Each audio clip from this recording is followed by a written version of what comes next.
When will the man come back around? Where, oh, where is Becky Lynch?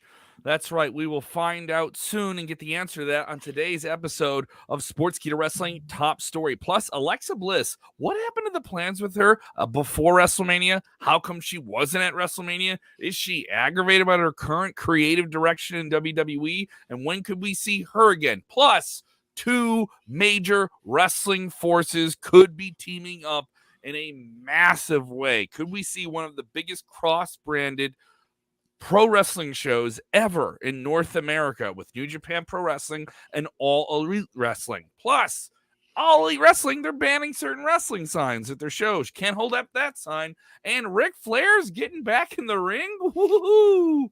We're going there. Watch out, watch out, watch out, watch out!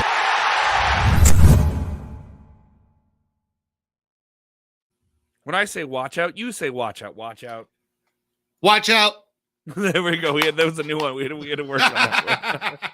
I sprung that on you. What's up, everybody? If you're with us for the first time, go ahead and hit the like button. Go ahead and smash the subscribe and all those good things. If you haven't done so already, go ahead and also subscribe to our audio podcast, which is available. You get this same show, Top Story, 5 days a week, plus Vince Russo with us every single Monday night after Monday Night Raw, Dutch Mantel after Rampage and SmackDown, plus exclusive pay-per-view post shows, The Bro Show with Vince Russo and DDP, exclusive interviews, just a whole bunch of stuff here. We're dropping one. We have one up now with Mark Henry, which has already made some waves in the wrestling world. He had a lot of interesting things to say about that. We have a lot of news to get to on this episode. WWE, All Elite Wrestling, New Japan. I couldn't decide what to cover because there's so much news. Cody had an amazing interview with Ryan Satin. Mm-hmm. Becky Lynch is out there. Triple H opened up and talked about NXT 2.0. So we got a lot to get into, Kevin. But let's get into this Becky Lynch story. Let's get right into it. Becky Lynch had a massive match at WrestleMania. She dropped the title to Bianca Belair, maybe one of the best matches of the weekend for WWE, and probably maybe one of the better bills, especially for the women on this year's WrestleMania. Some people say quite superior to the Charlotte Flair, Ronda Rousey path to Mania. But what's going on with her? Where is she? We haven't heard anything about what her current role is in WWE post-WrestleMania. We do know that she was involved, at least, or present at the WWE tapings after WrestleMania, but nothing since. What is the latest? So Becky Lynch, as you guys know, has not been on TV since her loss at WrestleMania 38 against Bianca Belair, where Bianca Belair became the Raw Women's Champion. She has been doing some stuff on the weekends, like at Saturday Night Main Events, at the live events. But over the weekend, we had a message on Twitter from the WWE account. And it reads, she was asked, why hasn't she been on TV? And she says, quote, "It's been 3 years since the last time I walked out on Raw without the championship. I'm not ready to walk out on Monday Night Raw without my championship. I always have a plan. That's why I'm here in Syracuse, because I'm going to win back my championship. I will walk out tomorrow night on Monday Night Raw as your new Raw Women's Champion." We saw that didn't happen because in that matchup, Bianca Belair was able to retain in that triple threat match over the weekend. But yeah, Becky Lynch is off TV. She's frustrated because she doesn't have the title, really still playing into that character. But at least we got to hear a little bit from Becky. Mm-hmm. I'm still active out there on live events, so it isn't to say that she isn't involved with anything. But if you don't have anything for her on television right now, why rush it, right? Exactly. It is worth noting, we're only a few weeks away from WrestleMania Backlash here. And, what is the path here for Bianca Belair? She's a big name. To not have Becky Lynch on the show would kind of be odd. But I also don't think with the biggest names with the women, especially since the women have been and more upgraded and certainly have a lot more playing time. And sometimes they're main eventing the shows or closing up the television shows. And they're obviously spending a lot more money to bring in big names like Ronda Rousey the past years.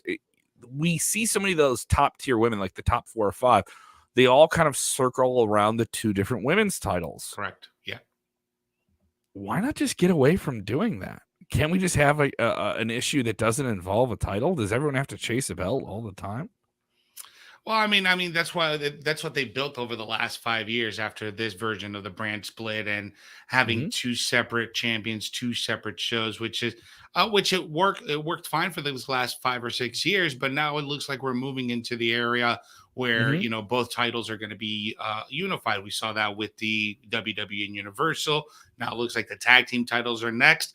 Could it be the women's champion next? I wouldn't mind seeing it. I would, change things up. Sometimes going back to where things were like it was, 10 years ago, where there was only one brand for a few years with a champion going on both brands. That's fine. I think that works for a little bit. We just got to experiment and see what makes sense. Lisa's saying, in other words, she's a poor sport. She's just a poor sport, bitching and moaning. She can't take a big loss. She can't take it on the chin. Cassie chiming in saying she needs to stop bitching and work her way back to the championship like everyone else. So Cassie with some hot takes here. I like people keeping it kayfabe. I'm okay with that too. I don't mind. I love every single one of you that are watching right now. I see 147 of you watching. I only see 24 likes, so smash that like button, guys. Smash Come on, here we that go. like button. One, react to the shoot. 1, two, 2, three. Boom, boom, boom, boom, boom. Drop Flood it. it. There Do we it go. now. All right. Put Do the laugh countdown. emojis. You know what to do. The in 3 angry seconds. emojis. I want you guys to really interact with the show and share the show in your favorite wrestling group. By the way, guys, I'm going to start referring to all of our viewers as the Watch Out Army. You guys are the Watch Out Army. Whoa. When I say watch, you say out. Watch out. Watch. There we go. We're gonna make it a thing. We're gonna make it a thing. Like fetch is gonna become a thing, and Watch Out Army is gonna become. Stop trying to make fetch a thing. It's never gonna happen. So let's get right into this other story following up here. Alexa Bliss. What is going on with her? Plenty coming out with her in a Fightful Select report today about what her status is. We had those vignettes where she was going through therapy and they're kind of getting her out of the supernatural world and trying to bring her back to the mix. She was on the Elimination Chamber pay-per-view. And then she got married, so I guess that makes sense. She wants to get off television, go on her honeymoon. But what's going on here? What's her status moving forward with WWE? Because it seems like there's some tension here. Yeah, there's a lot of stuff going on with Alexa Bliss. As of right now, what we know from a Fightful Select report, she's been off TV over the last few months, but it came a little earlier than expected. Fightful was informed back in January that there was 9 vignettes that had been filmed for Alexa Bliss. Returned to the ring in WWE programming after being sidelined for several months. They culminated in her competing in Elimination Chamber match, but we're told that even as of that point, that there was no substantial creative direction for Bliss. Talent, creative, and higher-ups that Fightful spoke to said that it became known Bliss voiced her displeasure in the days following the Elimination Chamber about her creative direction or lack thereof. Despite her not appearing at WrestleMania, on the WrestleMania card, creative was told that she was willing to work on the show, and there were pitches to involve her in the Becky Lynch and Bianca Belair's match that were quickly shot down. They weren't able to confirm if those pitches came from Bliss or from someone within creative. They were also told that by the end of February, it was pretty well determined internally that Bliss would not be featured in WrestleMania. Those that Fightful spoke to say that the priority of booking Bliss shifted significantly after the vignettes. Talent and creative were also told that Bliss was very transparent about frustration about nothing of substance that had been booked after being out of action for half a year. Talent that also heard from the situation said that there was also discussion backstage that Bliss had voiced that directly to McMahon, to Mr. Vince McMahon. She's still listed as the number 2 babyface of Raw on the internal depth charts of the last week, and they haven't been informed on if there being any imminent plans for her return. And as of right now, we do know that she is still on her honeymoon. I think this is more she's on a honeymoon and maybe she didn't like what they were offering there on the plate, and she didn't think she was gonna have a prominent role at WrestleMania. It's worth noting there was no Battle Royal this year for the women at WrestleMania. You had those 2 pre-shows with no big match. I think that would have been an okay position to be on. Those aren't the worst positions, spots for people to be in. Stacy chiming in here, Big Stay saying, I like creepy Alexa Bliss. She's a super popular character.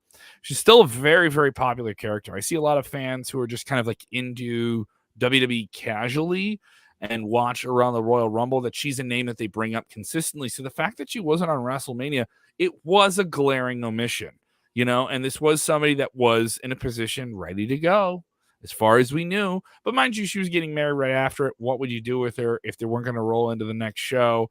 And it's also interesting that she hasn't been brought back. She's not going to be back for a while now. She's on a honeymoon, so I don't think we're going to see it. I don't expect she's or have enjoyed any that indication. time. She's enjoying that time. Yeah, I mean, we'll get her sometime in the summer, I would assume, and see what her status is. But I mean, do you keep her on Raw? Is it still a presence to have her on? Do we try to roll the whole Bray Wyatt thing with her still and keep it all creepy and stuff like that? And a lot of things they did with her more adaptive to the Thunderdome. It's worth noting a lot of that occurred in the Thunderdome. There was not stuff that happened in front of fans. A majority of that was not in front of fans. So they leaned on doing all the gaga and the backstage segments and the playground stuff and the special effects and throwing fireballs. And, it's also worth noting she's wrestled less than a dozen matches in the last year and a half, had some different injuries and different stuff like that. And her at the Elimination Chamber felt like a really special thing because she hadn't been on pay-per-view in like a super long time. Yeah. Yeah. And it's also very interesting, right? Because on Raw, the roster is so stacked on the men's side and on the women's side. So right now, if I'm booking Alexa Bliss and I want her to have a fresh start on her return, I'd probably want her to be on SmackDown just because after Ronda Rousey, what's left for Charlotte? Alexa Bliss could be that person. Let's get into this major news. It's been brewing over the weekend. Ringside News breaking this story, and I can tell you I was at New Japan Pro Wrestling's Windy City Riot on Saturday. I will be clear and say that there are things I know that I cannot talk about, but I will talk about this story. And so please don't pry me for this or anything like that. There are things I am aware of. But Kevin, you said... Yes.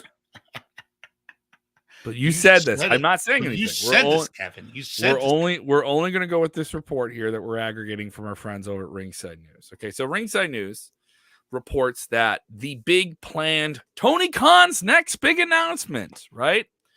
That he was prone to playing with here, is that All Elite Wrestling, who has a standing partnership with New Japan Pro Wrestling. New Japan features several All Elite names, most prominently Jon Moxley, who headlined this sold-out show.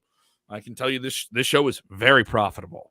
For a show that was in front of not an arena crowd, it was in a different venue, a venue called the Odeon that ECW ran a lot in suburban Chicago. It was very, very profitable financially for what the show was. So the show runs well. He defeats Will Ospreay. And there was some hope in the building and a rumbling in the building and people I was talking to. And then Ringside News kind of breaks this story the day of. And there's no announcement at this show. The show, New Japan Pro Wrestling's Windy City Riot, aired on Fight TV. It'll be on New Japan World, their streaming service, very, very soon if it is not there already. And I was expecting maybe an announcement that night that they would maybe drop a major hint and say they're doing something with All Elite Wrestling, but there was nothing. Now it seems like we're going to get that announcement on a much larger platform in terms of reach. Pay-per-view is different. You're going to reach a lot more people on television.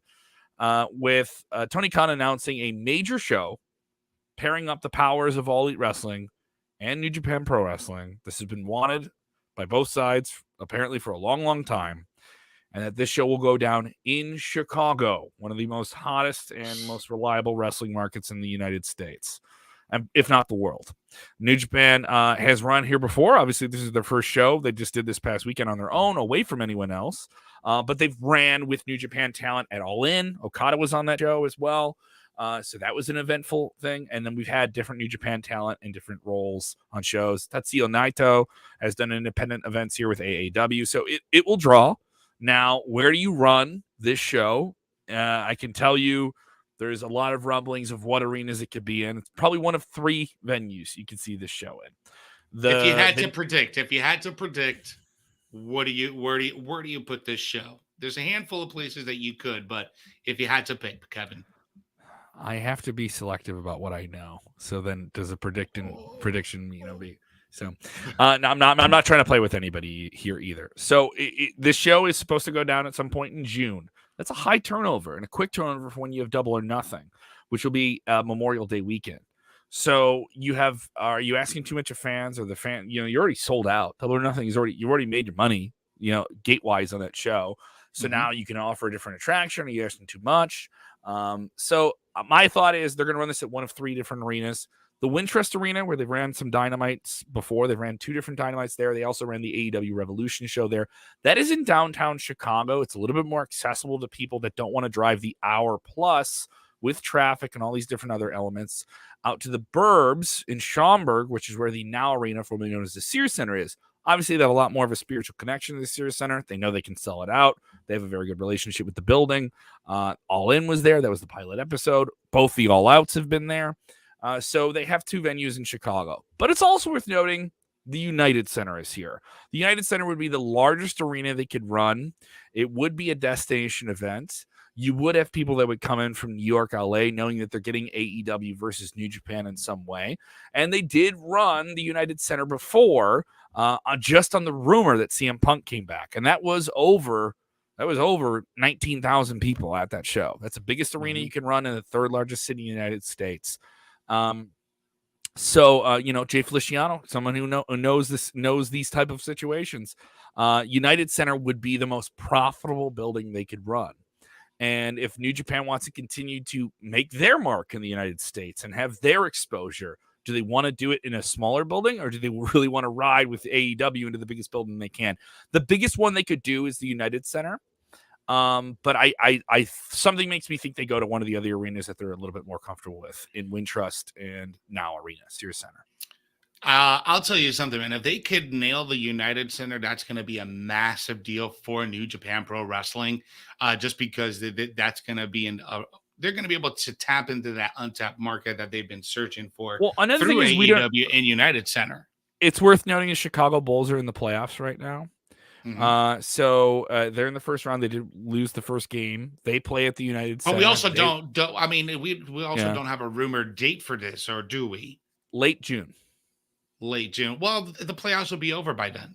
Yeah. So, what's the availability of the building? Is anything else running in the building? There are some concerts and different things like that. It is worth noting both the Wintrust and the Sears Center are open on the rumored date of June 23rd. That was the big date that was talked about that I've heard, but I couldn't get anyone.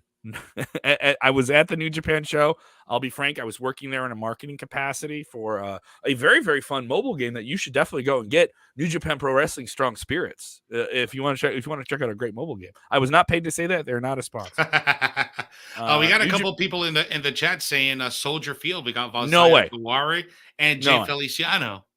I mean, Soldier Field will be great, guys, but I don't see that being a distinct possibility. There is, if they want to run an open air venue, there is SeatGeek Stadium, which they could do, and they would get at least 22,000 people there if they wanted to do it, and that's before you even put any fans in the field. So you could do near 30,000. The thing is, with Soldier Field, that's 65,000 just for football. So you're talking about another 8,000-9,000 seats, maybe 5,000 seats, depending on how you want to arrange it on the field. Do you want to run a stadium and not sell at the top tier, but we sell 34,000 seats and we didn't sell at a stadium? Or do you want to run the Major League Soccer stadium that's in the burbs that no one's running? The Chicago Fire MLS team is not running there. So you could get that building, get a good price on it. It's not an easy building to get into, but fans who want to see this one big destination event will go to it. You're going to have weather permitting. If things going to work with you there, who knows? It's going to be a lot of different issues. A lot of different issues here. I'm more inclined to think they go to one of those arenas, either the Wintrust Arena or the Sears Center, formerly known as Now Arena. The biggest play they would have is the United Center.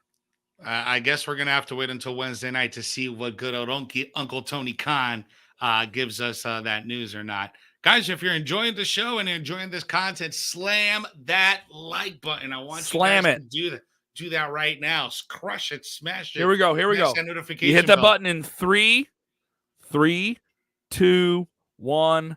Boom. Hit it. Boom. Do that right now and share in your favorite wrestling group if you're watching and tuning in. By the way, before we jump into our next story here, Kevin, did you get a chance to watch that Cody interview with Wright and Satin today? I did. Great interview. They are really letting Cody off the leash here, aren't they?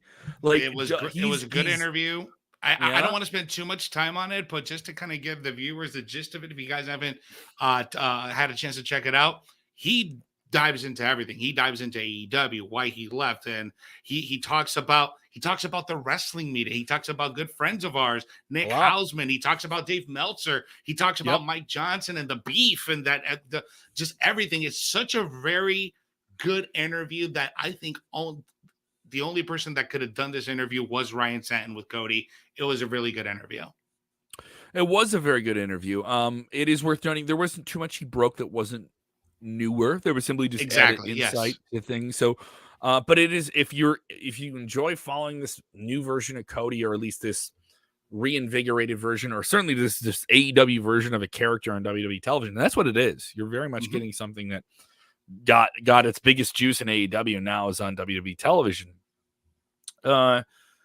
There's a lot of things he kind of added more insight to in terms of him not feeling like I don't think I was the right guy to be an EVP. He added, I'm the best wrestler in the world, and this is where I can do those biggest matches, and this is where I can have all these different opportunities, and that's why I'm here. It was very. He keeps doing this. We just put up an episode of the Bro Show with Vince Russo and DDP, and they cover The Rock, Reigns developed WrestleMania rumbling, and that episode is up now. It's on our podcast feed, it's on our video feed. You can watch it. It's on our YouTube. But they also talk about these banned words that Cody is saying. You're not supposed to say superstar. He's saying pro wrestling a lot. He said WWE Universe, and they made a joke about it, about how he says that the championship belt, a belt holds up your pants. Yeah, so that was something that happened with him in The Miz, and they kind of joke about that. But also, like, he's doing this, and it doesn't seem like he has any, like, oh, I'm so sorry, or has any refrain from what he's going to, or those things that you're not supposed to do when you're in WWE in terms of like words and stuff like that. I think they're doing it on purpose with him. I think they're really utilizing that AEW character who is an anti-WWE guy, the guy that doesn't like saying that doesn't like to say WWE superstar, but pro wrestler instead of universe, or he likes to say fans, or instead of titles, he likes to say belts. So I think that's part of his character, which probably why people are going to start getting more on this Cody bandwagon, man. Yeah, Ricky's right. We're gonna have to start saying pro soap opera stars. They are pro sports entertainers. They are professional sports entertainers. So this is a little bit of I wouldn't call this a major story, but it's certainly one that you just don't hear about with AEW. Is they are so driven by the fan base that is so ferocious for everything they do. You do hear about some fans doing some ridiculous things at their shows in terms of language and chants and jokes and all these different things. And you see people trying to get way too clever with these signs here. Someone didn't get clever with the show. They got with their signs. They got pretty political with the sign recently. And AEW reportedly banned a fan present at their television tapings this past weekend from holding up a sign which had a very, very overt political statement on it that didn't have anything really to do with wrestling. This fan was told, "You can't hold up any more signs. You are banned from doing that." Though the fan noted in the Twitter that he was treated very nicely. He didn't feel like he was he understood what he was doing, and they just told him to stop. I bet you anything, if it was at a WWE show, he'd be like, "Oh my God, they treated me like absolute garbage and this and that." But I mean, that's just. Are you implying that there's a double standard? What? Me? Never. But just to kind of give you guys a little bit of perspective on what this guy was talking about, and again, he was being very political, but he did have some signs that were pro-choice signs that read "End Forced Motherhood." He had some other stuff on there that said Ethan Page spends his per diem at Dan Flash's. I don't know what that is. I'm not sure if that's a strip club. And then he has another one, "My Adam is bleeding," with a picture of a male genitalia on the floor bleeding. So it's it's controversial stuff that was caught on TV, but at the same time, see, like, AEW really shouldn't be banning these things. They really should have caught this in the entry, right? How do you catch it though? How do you catch it unless you go through everyone's sign? This guy. It's also worth noting, if you look this up, the guy had a stack of signs. He had like a stack. They should have gone through the stack of signs. They should have stopped. Okay, let me review this. Okay, I mean, I don't know. I don't know where you draw the freedom of speech here. I mean, it gets political really quick. Really align with it because there's just decency. Like there's just like you don't go in. I'm sorry. In the height of the Attitude Era, people had hundreds of signs. You would see the big opening of Monday at Raw or the big opening of Nitro, and half the crowd was signs. Signs aren't as in vogue as they once were, and part of this because people have their phones with them. And you want to take your phone out and you just want to take your picture, and you don't want someone holding up a sign in front of you because you want to fill your Instagram feed or your Twitter feed or send pictures to your friends, say, oh, I'm at Raw, or I'm at AEW, I'm at Dynamite, or I'm at WrestleMania, whatever, right? We were doing it the whole weekend at WrestleMania. Yeah. So the idea of someone having a wrestling sign up in front of you right now, especially when you have kids now too, and when in the time in the 90s, I guess it made sense. People weren't taking photos like that, maybe a little bit here and there. Now people would get mad if people had that many signs in front of you. But I guess at AEW, it's a very smart ass thing. It's a very alternative brand where everyone's trying to outsmart each other. The guy got a little bit too smart for his britches, and AEW reeled him in. I have no issue with his political statement. It's not a matter of what he said politically. It's not even that much of a harsh political statement. I just think it's the platform of them where he decided to use the political statement. Yes. Right? Yes. Right. And it's just like some of the people in the comments, like, for example, Lori, politics doesn't belong in entertainment. No, I wouldn't say politics doesn't belong in entertainment. That's not a fair thing to say, because I think there's a line. There's a way you do it.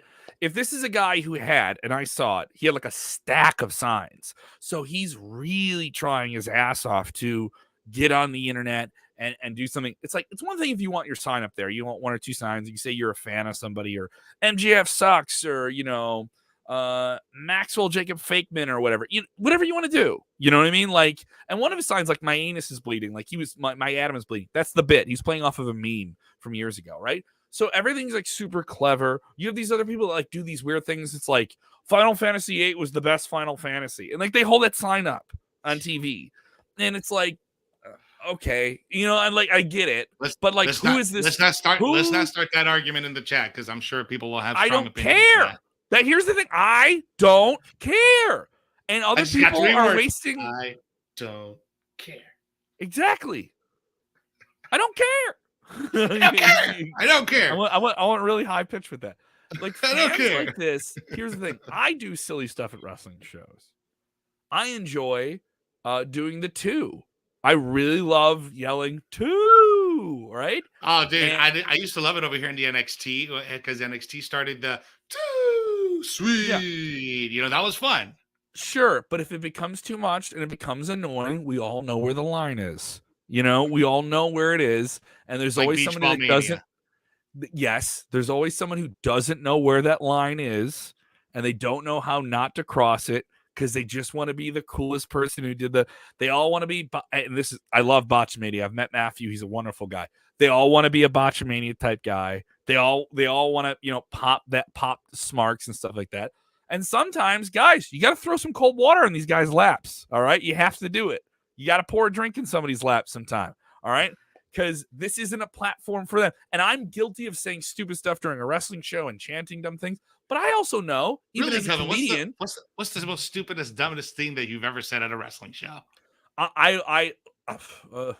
It depends. If I'm covering a show, so you and I are in the press box, I'm not going to do anything there. But my brother was at the show at WrestleMania, so I would go down and watch part of the show with him. When I'm down with them, we're chanting ridiculous stuff and yelling, but I don't want to do anything that's like distracting. You know what I mean? Yeah. Like, if I do something and some people laugh next to me, great. Or they do something and they laugh at me, great. But if it interrupts like the finish of a match, then that's stupid. You know what I mean? Like, it'd be like, it's one thing if you're like watching a movie, but you don't like step on a joke. You know what I mean?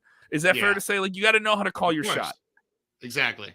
Read the room. I enjoy heckling children. I did that prominently. Money in the Bank 2011.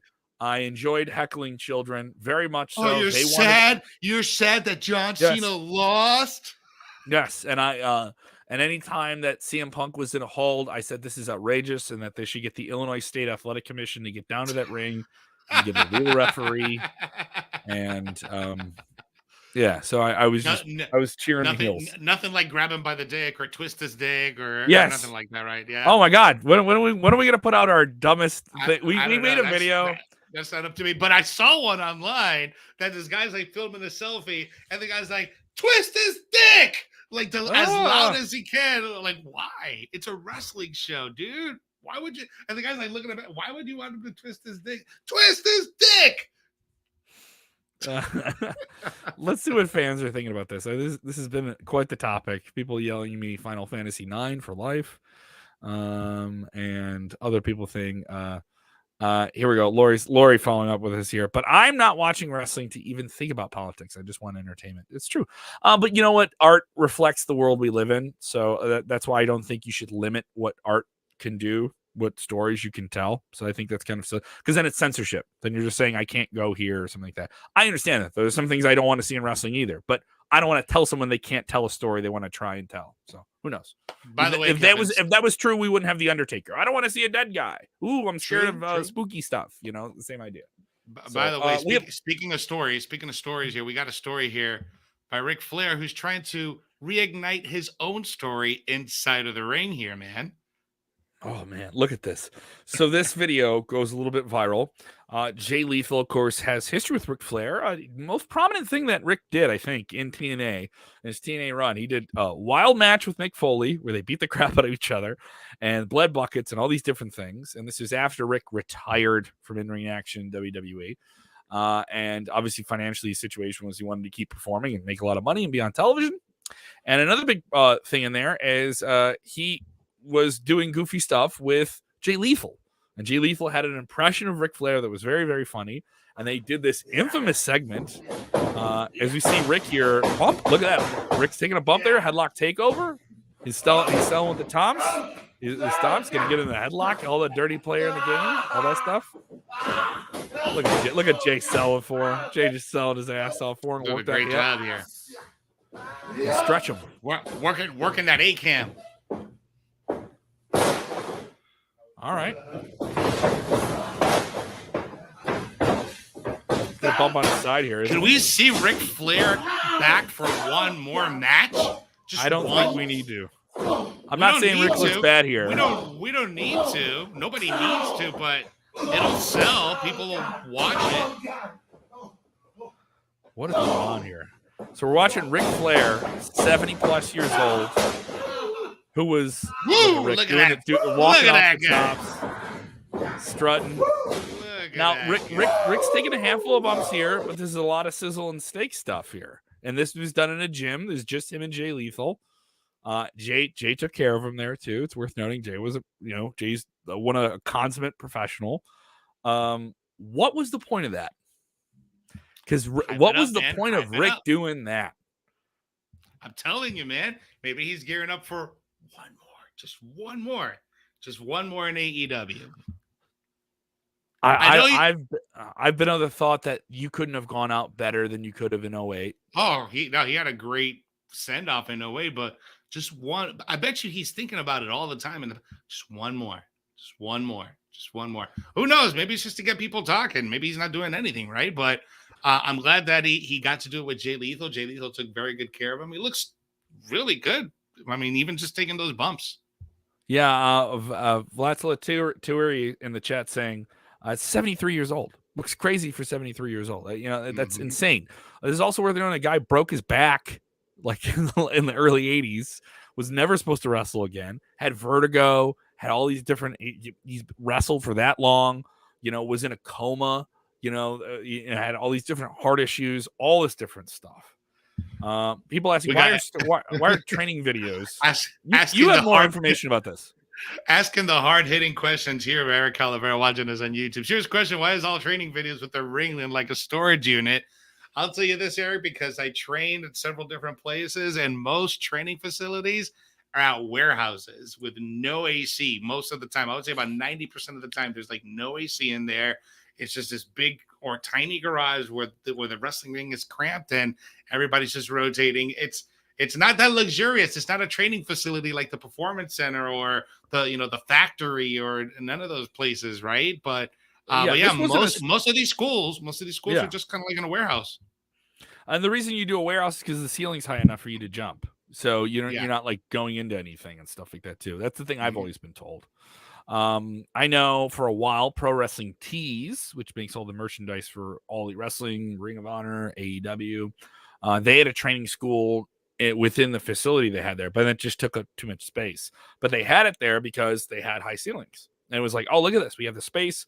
There's already enough people who work in wrestling that want to, train here. So that was a reason I was hurt. Was just you have to do it somewhere where you have a high enough ceiling and enough space, and you have space around the ring. But then you saw like even when they did Tough Enough, there was times when they would go and like, you'd be like 2 feet away from like the wall and stuff like that. All right, so the place I used to train at, the wall was pretty much flush with the ring at some parts of the wall. So like the back wall, let's say you're looking at A cam, the back wall was right up against the ring, right?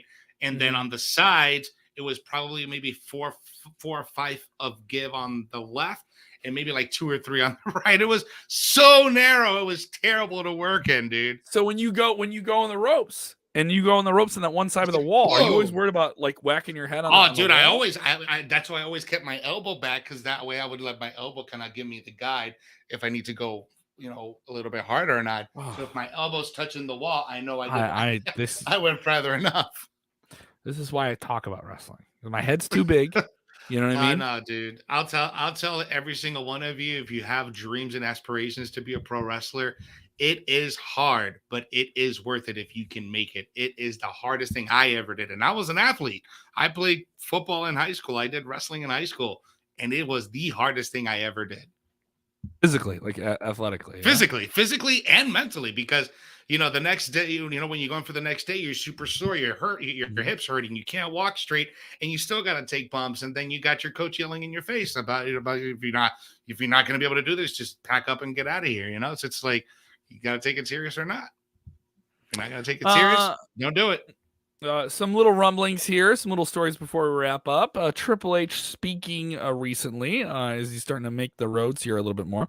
He spoke with Chris Vananini of The Atlantic about NXT superstars like Adam Cole, Kyle O'Reilly, Bobby Fish, Keith Lee, Andrade El Hijo, and Malachi Black joining the AEW fold.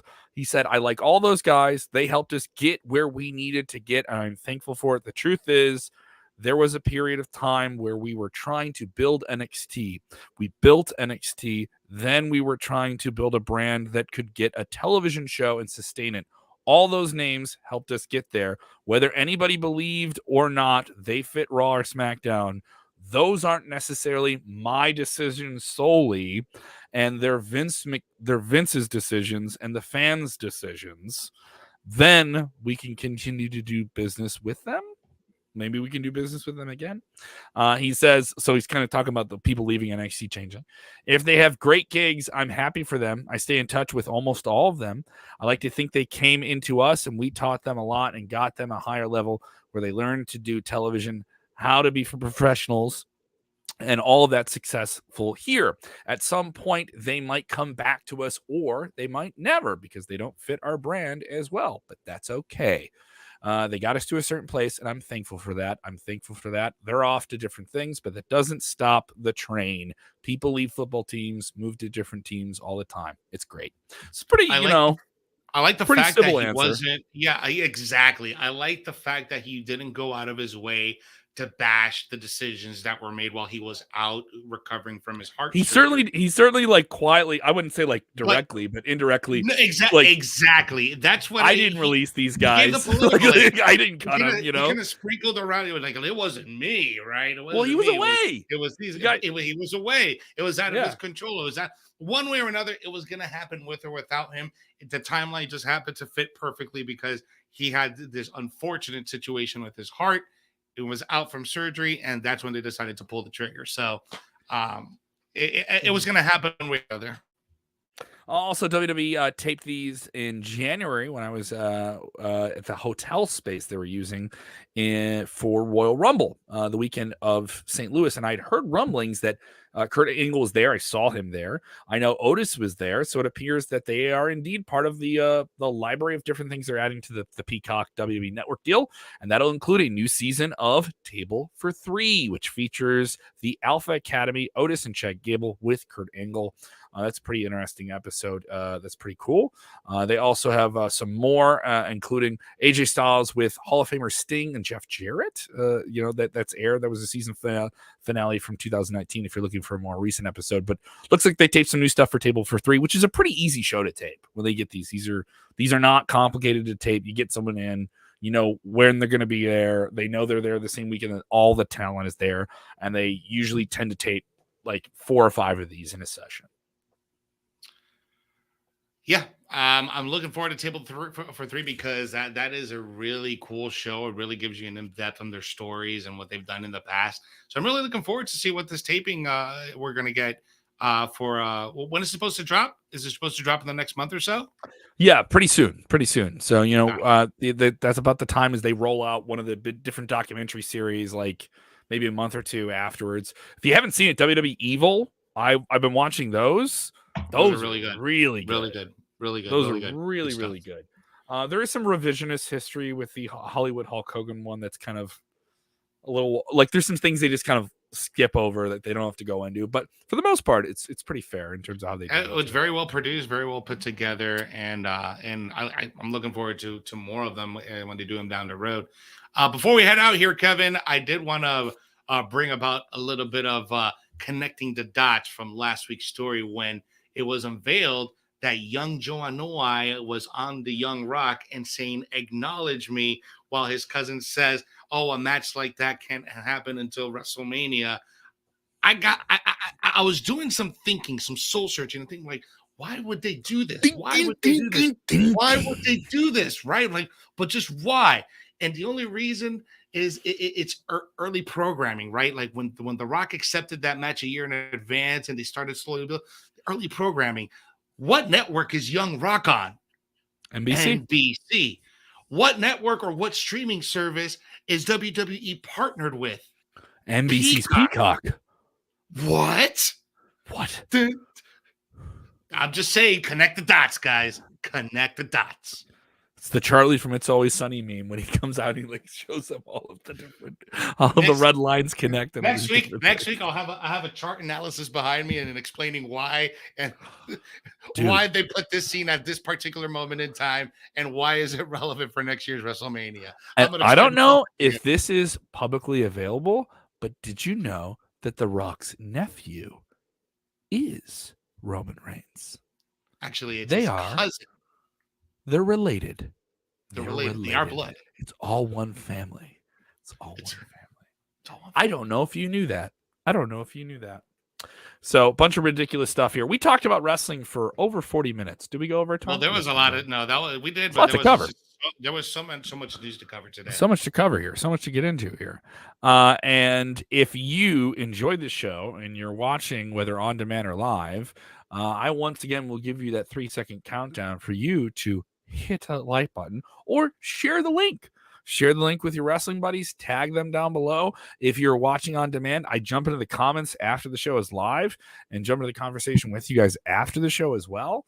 If you like watching some of the show on video, but you want to listen to the rest and don't want to, wear out your streaming stuff like that, go ahead and download the podcast. Get the podcast. It is on Spotify. You want to stream us on Apple. Thank you guys so much. Putting us on the charts in the United States, India, number 2 in Pakistan, number 1 once again in Ireland, and many more countries around the world. Thank you guys so much. We really appreciate it. If you're listening there, give us a 5-star review on whatever podcast app you're listening on as well. A bunch of content for you to check out over on Wrestle Binge. That is Wrestle Binge, 2 separate words, over on YouTube. That is our new countdown channel. I just dropped a video on there about Conor McGregor, the notorious Conor McGregor, talking trash about WWE and all the different things that he said and how people kind of clap back at him. You can check out that video up now as well. Plus, those dreaded WWE name changes that some fans respond to negatively. How bad are they? What are the worst ones? Why were they the worst? And why are some actually not that bad? We kind of dig into all that. That's all right now over on the Wrestle Binge channel that we have as well. And if you haven't done so already, why don't you join the 28,000 plus that have subscribed to Sportskeeda Wrestling on YouTube? So go ahead and go do that. You can follow Jose. You can follow Jose at Jose_G_official. You can follow me at Kev Kellum on the Twitter machine. I will be at Zany's Comedy Club coming up May 16th, the world famous Zany's Comedy Club, which is pretty sweet. And remember, when watching wrestling, do the most important thing. It's critical to your life in wrestling. You just calm down. You put your sign down. You stop yelling at kids. All right? It's not good for you. And you do what, Jose? You take a deep breath. You exhale. You take a beer. What? You take another beer. What? and you enjoy wrestling. Yeah. Talk to him. Watch out, watch out, watch out.